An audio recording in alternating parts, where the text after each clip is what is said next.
B designed for, किसी ख़ास चीज़, अच्छा सब देखेंगे, मीनिंग भी इस्तेमाल भी, लेकिन आपने क्या करना है, सब्सक्राइब करने के साथ ही शुरुआत करनी है। किसी ख़ास चीज़ के लिए जब आप कोई चीज़ डिज़ाइन करते हैं तो आप बी डिज़ाइंड फॉर का इस्तेमाल करते हैं।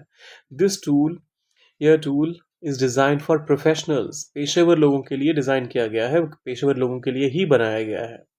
The course is designed for advanced learners, अभी तक हम बिगिनर्स की बात कर रहे थे, अब एडवांस की बात आ गई। तो ये जो पाठ्यक्रम है, ये जो कोर्स है, वो उन सीखने वालों के लिए बनाया गया है जो पहले से ही एडवांस लेवल पर हैं या फिर जो बिगिनर लेवल या इंटरमीडिएट लेवल को क्रॉस कर चुके हैं। The app is designed for easy use, इस ऐप को आसान तरीके से लोग इस्तेमाल कर पाएँ इसलिए बनाया गया है, इसलिए इस तरीके से डिज़ाइन किया गया है।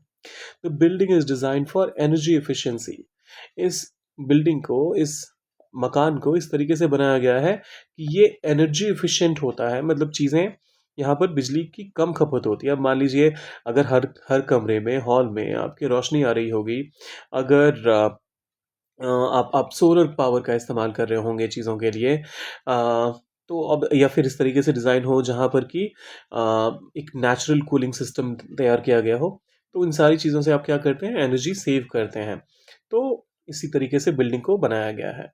The system is designed for speed, system को गति के लिए या फिर तेज़ गति से चल पाने के लिए, काम करने के लिए ही डिज़ाइन किया गया है। अब आपकी बारी, एक एग्जाम्पल सेने से आपने कमेंट में डालना है और बाकी लाइक, शेयर और सब्सक्राइब करके जाना है। मिलते हैं जल्दी ही।